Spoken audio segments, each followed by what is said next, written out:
তাকে যদি নবান্ন থেকে দার্জিলিং এ ট্রান্সফার করা হয় তাহলে অন্যায়টা কি করেছে? উনিও তো করতেন, সুদীপ চন্দ্র, সুবীর সাহা, খুব ভালো লাগতো তখন দাঁড়িয়ে দাঁড়িয়ে। ওই ওই ওই ওই প্রতাপ নায়কটা একটা তোলাবাজ, আমরা জানি তো।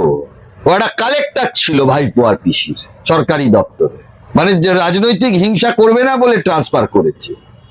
আমার হাতে ক্ষমতা আসলে আমি চাকরি থেকে টার্মিনেশন ফ্রম সার্ভিস করিয়ে দিতাম, যে জীবনে যা মাইনে পেয়েছে সেটা ফেরত নেওয়ার ব্যবস্থা করতাম ওই তোলাবাজটাকে। অন্যায় ওটাকে দার্জিলিং এ ট্রান্সফার করেছে, অন্যায়টা কি করেছে? অনেক তো ভালো বলবো, ও তো টার্মিনেশন ফ্রম সার্ভিস হওয়া উচিত। আমি মমতা ঘনিষ্ঠ যাদেরকে ট্রান্সফার করেছে সেই ট্রান্সফার হবে, কিন্তু তার মধ্যে কিছু তোলাবাজ রয়েছে। সরকারি দপ্তরের ইনফ্লুয়েন্স খাটিয়ে আর এক্স চিফ মিনিস্টারের ইনফ্লুয়েন্স খাটিয়ে তারা বাজেট থেকে তোলাবাজি করত। নিজে এখন দার্জিলিং এ পোস্টিং হয়েছে বলে বড় বড় কথা। কম অত্যাচার করেনি এরা, প্রত্যেকটা স্তরে স্তরে অত্যাচার করেছে।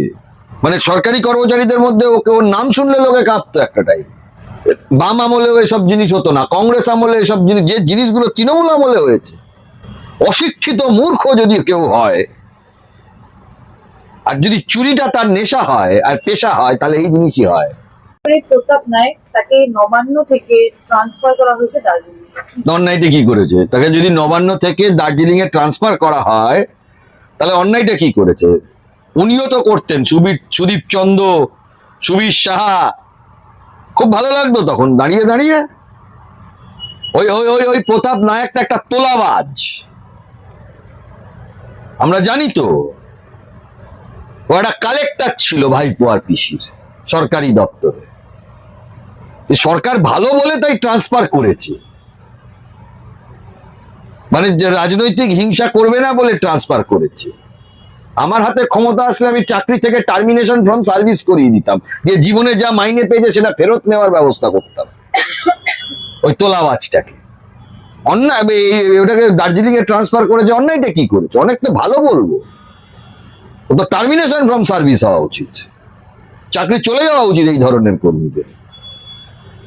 মমতা ঘনিষ্ঠ যারা রয়েছে তাদেরকে তো সবাইকেই ট্রান্সফার করে দেওয়া হবে। দেখুন, আমি মমতা ঘনিষ্ঠ যাদেরকে ট্রান্সফার করেছে সেই ট্রান্সফার হবে, কিন্তু তার মধ্যে কিছু তোলাবাজ রয়েছে। সরকারি দপ্তরের ইনফ্লুয়েন্স খাটিয়ে আর এক্স চিফ মিনিস্টারের ইনফ্লুয়েন্স খাটিয়ে তারা বাজেট থেকে তোলাবাজি করত। নিজে এখন দার্জিলিং এ পোস্টিং হয়েছে বলে বড় বড় কথা।